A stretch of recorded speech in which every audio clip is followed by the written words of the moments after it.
भारत की पवित्र भूमि उज्जैन, जहाँ समय भी रुक कर सांस लेता है, जहाँ मृत्यु अंत नहीं बल्कि एक द्वार है, और जहाँ शिव केवल देव नहीं बल्कि काल के स्वामी माने जाते हैं। पर क्या आपने कभी सोचा है कि महादेव को महाकाल क्यों कहा गया है और उज्जैन ही क्यों बना समय और मृत्यु का केंद्र? यह कथा उसी रहस्य की कहानी है। प्राचीन काल में उज्जैन को अवंतिका कहा जाता था। यह नगर केवल एक राज्य नहीं बल्कि काल गणना का केंद्र था। सूर्य, चंद्रमा और ग्रहों की गति यहीं से मापी जाती थी। ऐसा कहा जाता था कि समय स्वयं यहाँ ठहर कर चलता है, पर जहाँ समय का केंद्र होता है वहाँ काल का भय भी जन्म लेता है। उसी समय एक भयानक असुर उत्पन्न हुआ जिसका नाम था कालासुर। उसे यह वरदान प्राप्त था कि कोई भी देव, दानव या मनुष्य उसे मार नहीं सकता,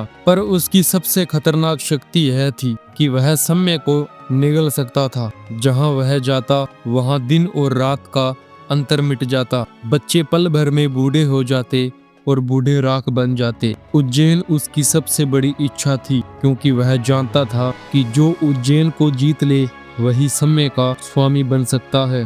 कालासुर ने उज्जैन पर आक्रमण किया। आकाश काला पड़ गया, सूर्य निकलना भूल गया और घड़ियां रुक गई। लोगों की उम्र एक ही रात में वर्षों घटने लगी। देवताओं ने उससे युद्ध किया, पर हर बार कालासुर समय में प्रवेश कर अदृश्य हो जाता। उज्जैन मृत्यु की प्रतीक्षा करने लगा। उसी समय महादेव हिमालय में गहन समाधि में लीन थे, पर जब काल स्वयं विकृत होने लगा तो ब्रह्मांड कांप उठा। माता पार्वती ने शिव से प्रार्थना की, यदि कोई काल को रोक सकता है तो वो केवल आप हैं।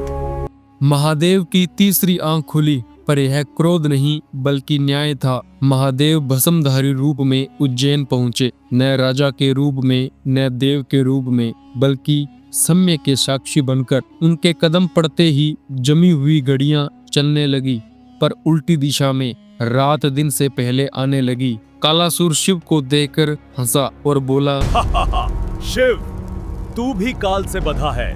जो सृष्टि को बांधता है वही तुझे भी बांधे हुए है। महादेव मुस्कुराए और बोले, मैं काल से बंधा नहीं हूँ, काल मुझसे बंधा है। युद्ध आरंभ हुआ, पर यह अस्त्र शस्त्र का युद्ध नहीं था, यह समय और चेतना का युद्ध था। कालासुर समय में छिप गया। तभी शिव का स्वरूप बदलने लगा। उनका शरीर काला पड़ गया और तीसरी आंख से अग्नि नहीं बल्कि काल की ज्वाला निकली। उसी क्षण शिव बोले, मैं काल का भी अंत बनूंगा।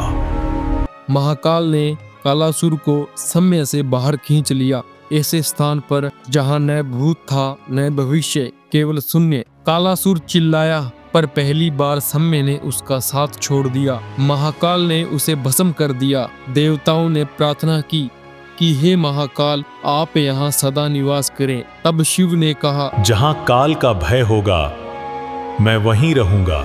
उसी क्षण उज्जैन में महाकालेश्वर ज्योतिर्लिंग प्रकट हुआ। इसलिए यहाँ शिव मृत्यु से नहीं डरते बल्कि मृत्यु को आशीर्वाद बनाते हैं। भस्म यह सिखाती है कि जो नष्ट होता है वही सत्य है। आज भी कहा जाता है कि उज्जैन में महाकाल सबसे पहले भोग स्वीकार करते हैं, उसके बाद ही अन्य देव, क्योंकि जब काल स्वयं शिव के चरणों में हो तो भय कैसा। यही कारण है कि महादेव उज्जैन में महाकाल कहलाए। अगर यह वीडियो आपको अच्छी लगी है तो प्लीज इस वीडियो को एक लाइक करें और हमारे चैनल को सब्सक्राइब करें। हमें कमेंट में बताएं आपको अगली कहानी किस टॉपिक पर चाहिए। मैं मिलता हूं किसी नई स्टोरी में किसी नए टॉपिक के साथ। तब तक के लिए जय हिंद।